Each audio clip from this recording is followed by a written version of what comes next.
आवाज हैं, हमारे मंच पर बैठे हैं, मैं उनको आवाज देता हूं कि वो आप आइए और अपनी बातों से इस मंच का सम्मान कीजिए। डॉक्टर रतन लाल जी, जोरदार तालियों से स्वागत होनी चाहिए।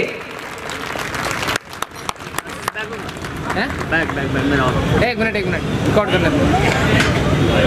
सम्मानित मंच, पैगाम के सारे ऑफिस बेयरर्स, सदस्य, वी द पीपल के जितने मेंबर्स हैं और ऑफिस बेयरर्स हैं, और तमाम इस सभागार में जितने दोस्त हैं, साथी हैं और विभिन्न संगठन जो इसमें पार्टिसिपेट कर रहे हैं, आप सभी को बहुत बहुत बधाई।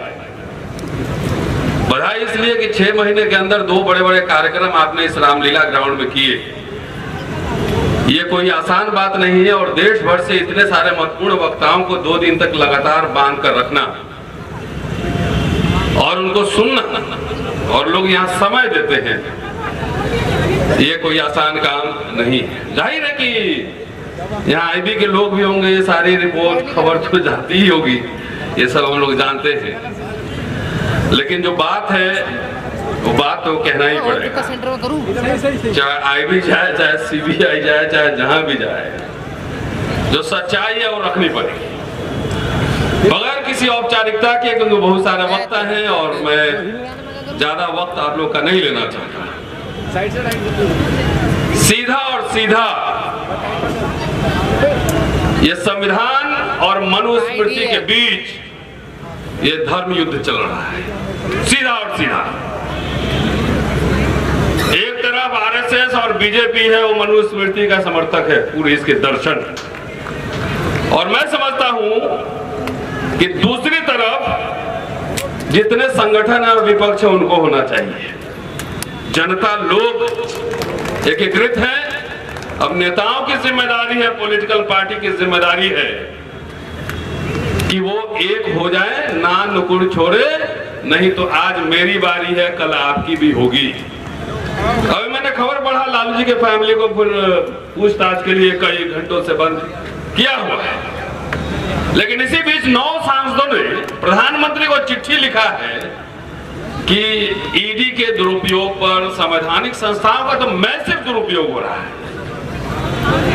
तुम्हारे पांव चरण और हमारे पांव लात, तुम बोलो तो पुलिस सुरक्षा देगी और हम बोले तो गिरफ्तारी होगी। ये खुला खेल परुकावादी है, और इसमें अब जो डर के घर में रह गया वो रह गया। यार पार की लड़ाई है, लड़ी जाएगी, चाहे गिरफ्तारी जितनी भी हो। तो लोगों ने कह दिया, हिमांशु जी मेरे साथ थे, सुप्रीम कोर्ट ने जुर्माना लगाया, बोले नहीं देंगे, जेल भेजना है, भेजो। तो 2-4 करोड़ लोग बोलो चलो जेल ले चलो, जेल तुम्हारी कम पड़ जाएगी। तो आपके अंदर, और खास तौर से पढ़े लिखे नौकरी पेशा वर्ग, उनके अंदर जो डर है वो डर पहले निकालना है। जो डरता है उसको तुरंत वो सीआईडी वाला, पुलिस वाला पकड़ता है। वो खीरा चोरी के आरोप में जेल भेजता है। हीरा चोर अभी लंदन घूम रहा है, वहां से बढ़िया बढ़िया फोटो भी डालता रहता है बीच बीच में। दोस्तों, मैं कोई अनरियलिस्टिक ड्रीम्स में नहीं दिखा था कि कोई ऐसी काल्पनिक जो सपना, द ड्रीम, जैसे रात में देखते हैं ड्रीम गर्ल सपना देखते हैं, उस तरह के सपने की बात मैं नहीं करता। जो वस्तु स्थिति है वो सामने समझना चाहिए और रियल वर्ल्ड में आकर बात करनी चाहिए। और क्यों कह रहा हूं? इसलिए कह रहा हूं कि जैसे देखिए तालियां बजेंगी, बोलेंगे कि सीधे अब हमें जो है पार्लियामेंट के गुंबद पर जाकर झंडा फहराना है। खूब तालियां बजती है, खूब बज रही।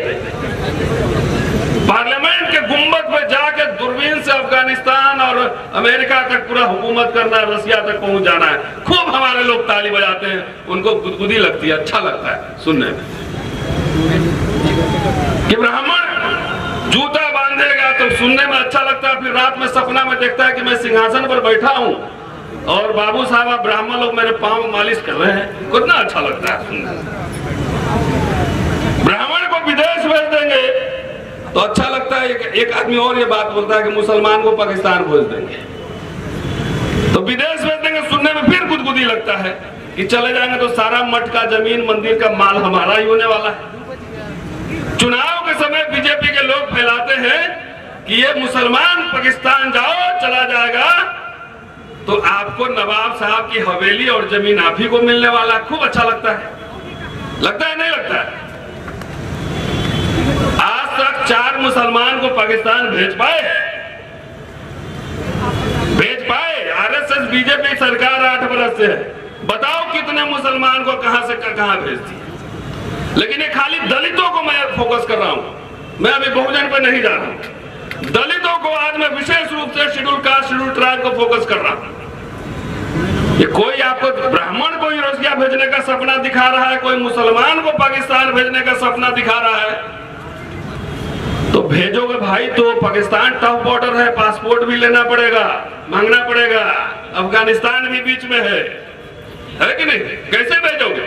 पता है सबका पासपोर्ट भी बनवाना पड़ेगा, तो ये पता नहीं, लेकिन भेज देंगे तो गुदगुदी लगते रहता है, अच्छा लगता है। और ये भेजते भेजते मोदी सरकार बीजेपी के लोग कहते हैं कि 70 साल में क्या हुआ, और मुझे दुख इस बात का है कि दलित लोग भी बहुत सारे कहते हैं कि 70 साल में क्या हुआ। 70 साल में कोट पैंट और टाई भी लग गया, ये नहीं पता है? कोट पैंट टाई लग गया है 70 साल में, जो कमर में झाड़ू और गले में मटका लगाया जाता था, कोट पैंट टाई लग गया, लग्जरी गाड़ी में घूम रहे हो। तो आरएसएस बीजेपी ये बात बोले तो हमारे समझ में नहीं आती है। ये SC ST क्यों बोल रहे हैं बात? एक बड़ा मिडिल क्लास तैयार हुआ है, हजारों करोड़ रुपए तनख्वाह मिलते हैं, PSUs में नौकरी मिल रही है, बैंक का राष्ट्रीयकरण हुआ, सब कुछ हुआ, और तब भी आप अगर समझ रहे हो कि 70 साल में क्या हुआ, तो सोचना पड़ेगा ना कि बीजेपी आरएसएस के साथ एक हो और कुछ लोग एक ख्वाब आपको बांट रहे हैं। मैं ऐसे कोई ख्वाब नहीं बांटता, मैं दिखलाता हूं। जमीन पर आ जाइए, जितने यहाँ पर मुद्दे हैं, यहाँ पर हिस्सेदारी की चाबी, जातीय जनगणना, उच्च न्यायपालिका में हिस्सेदारी, बैलेट पेपर से चुनाव, ठेकेदारी में हिस्सेदारी, ये असली मुद्दा है। और असली मुद्दा इसलिए है, ये पॉलिटिकल मुद्दा है। सब हमारे लोग हैं ना, जितना जैसे बोलेंगे ना हुक्मरान बनना है, सब लोग ताली बजाता है, सब समझता है कि हम ये MLA MP बनेंगे, सबको ख्वाब है। किसी को एक ख्वाब नहीं कि मेरा बेटा बेटी नोबेल प्राइज जीते, ऑक्सफोर्ड में जाके PhD करे, ये ख्वाब है? ये ख्वाब नहीं। सबको एकदम सीधा, जितने हैं 545 सीट है भाई, इतने लोग ही बन सकते हैं, तो बाकी लोग क्या करेंगे, इसका कोई ऑल्टरनेटिव प्लान हमारे लोगों के पास नहीं। सारे स्कूल कॉलेज बर्बाद हो रहे हैं। कुछ दलित नेताओं को देखते हैं कहते हुए कि स्कूल कॉलेज हमारी जिम्मेदारी नहीं है, तो जिससे चंदा लेते हो उसके बच्चे कहां पढ़ते हैं ये तो पूछो, वो सरकारी स्कूल में पढ़ते हैं कि प्राइवेट स्कूल में पढ़ते हैं? तो जो समाज इंस्टीट्यूशंस नहीं खड़े करेगा, इंटेलेक्चुअल्स नहीं खड़े करेगा, खाली हुक्मरान बनने से नहीं होने वाला है। MLA MP मिनिस्टर बनकर उसको सस्टेन कैसे करेंगे? एक अंग्रेजी में इंडियन एक्सप्रेस में लिखने वाले टाइम्स ऑफ इंडिया में 4 हमारे लोग नहीं है, बताइए कहां चुन के बताइए। आपके लिए ओपिनियन मेकर कौन बनेगा? कौन बनेगा, ये सवाल है। और खास तौर से मैं आज इसीलिए फोकस कर रहा हूं कि मेरी बात उन लोगों के बीच जानी चाहिए। जब भी कहते हैं कि एक आदमी को तो गांव से नहीं निकाल सकते हो, खाली एक ब्राह्मण को, आप पुजारी को गांव से निकाल के दिखाओ, ठाकुर बनिया कायस भूमियार सब एक हो जाएंगे और वो इलाज करेंगे कि पता लग जाएगा। जब भी हमारे हक हकूक की बात होती है तो हम लोग एक घालमेल कर देते हैं, और घालमेल करते हैं इसीलिए हम लोग कोई सफल नहीं हो पा रहे। जब दीवार में सुराख करना हो तो एक ही जगह ड्रिल मशीन लगाना पड़ता है, एक ही जगह है ना, 4 जगह ऐसे लगाएंगे तो कहीं सुराख नहीं होती है। तो जब भी कोई हक ट्राइबल को देने की बात हो, शेड्यूल कास्ट की देने की बात हो, तो सब जोड़ देंगे कि SC ST OBC माइनॉरिटी सब एक ही साथ होना चाहिए। तो आईडी वाला रिपोर्ट तो जाकर देता होगा, भाषण अच्छा चल रहा है, लेकिन फोकस एजेंडा तय नहीं हो रहा है कि इस देश में आपके बच्चों को अंग्रेजी एजुकेशन चाहिए कि नहीं चाहिए। सिस्टमेटिकली सब कुछ को डिस्ट्रॉय कर रहा है। और खास तौर से मैं कह रहा हूं कि जिस तरीके से निजीकरण हो रहा है, निजीकरण एजेंडा पे नहीं है। हमारे खास तौर से बड़े बड़े संगठन है, SC ST के बड़े बड़े संगठन चल रहे हैं, वो एजेंडा पे नहीं है। तो क्या एजेंडा पे है कि हम देश को जागृत कर रहे हैं, समाज आंदोलन चला रहे हैं। आप में से कितने के घर में गया है आंदोलन कर रहे हैं, समाज जागृत कर रहे हैं? मुझे हाथ उठा के बताइए। कितने के घर में जाके आपको लिटरेचर दिया है, समझाया है। 40-50 साल से आंदोलन चल रहा है। तो कम से कम यूट्यूबर्स है ये 10-20, इनको बधाई दे दीजिए कभी कभी। 5-10 इंटेलेक्चुअल एक्टिविस्ट इस दिल्ली में पत्रकार होंगे, उन्होंने करोड़ों लोगों के पास वो मैसेज पहुंचा दिया जो आप पहुंचाने की कोशिश इतने साल से कर रहे हैं। ये बैठे 10-20 यहाँ पे लड़के, प्रोफेशनल पत्रकार उस तरह से नहीं है जो हमें चाहिए, नहीं है। तो साथियों, मिशन चलाने के लिए पूरी एक रिसर्च टीम चाहिए। तो हमारे यहाँ जितने भाषण होते हैं पूरा उठाकर, खाली पॉलिटिकल नारेबाजी ज्यादा होती है, खूब पॉलिटिकल नारेबाजी, कोई अर्थशास्त्र पर चर्चा नहीं है, कोई चर्चा नहीं होती। कोई सीए तो मुझे दिखता नहीं अपना, कोई दिखता है तो बताइए यादव जी, कुछ नहीं दिख रहा है।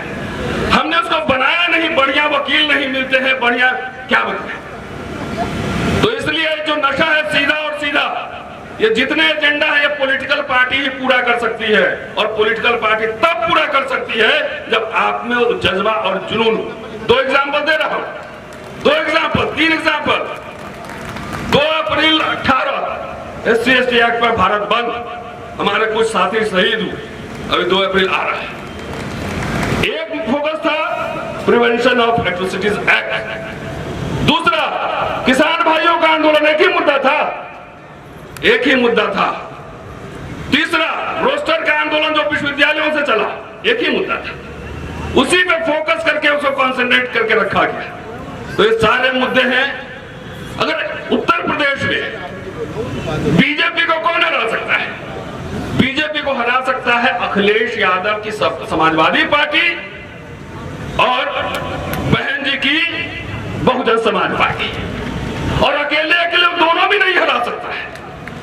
और अभी गठबंधन भी कर ले तो भी नहीं हरा सकता है, क्योंकि पार्टियों का गठबंधन हो जाता है, कार्यकर्ताओं का गठबंधन नहीं होता। तो इसीलिए हरा सकता है। तो दोनों का कार्यकर्ताओं का गठबंधन हम आपसे अपील करने आए हैं कि सरकार ने हमारे सारे अधिकार बेच दिए, सारे कुछ, इसको हराओ और समाज का गठबंधन करो, भूल जाओ बहुत सारी बातें, चलता रहता है। बिहार में कौन हरा सकता है? नीतीश कुमार और तेजस्वी लालू प्रसाद यादव की पार्टी राजद। बीच में जो है चम्मच छाप, खटिया छाप पार्टी सब चला जाता है इलेक्शन के समय। इस सबको सोचो ही कौन है?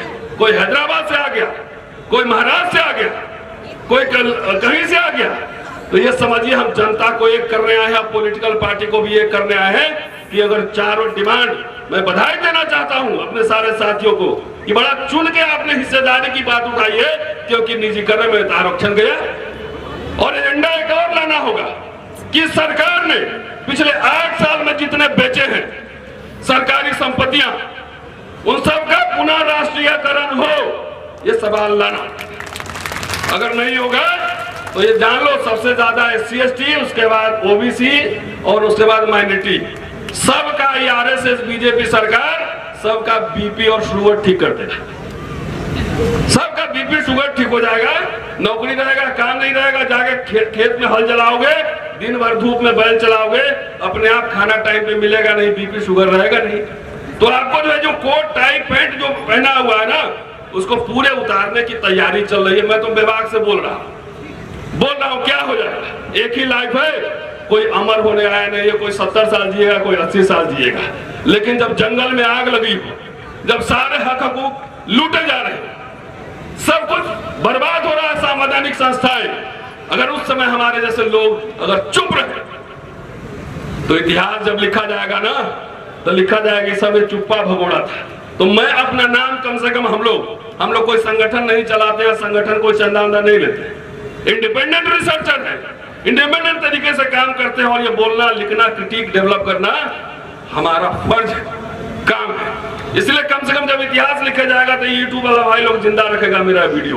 50 साल बाद ही मेरे वीडियोस देखे जाए कि रामलीला ग्राउंड में जाके सरकार को चुनौती दे रहे।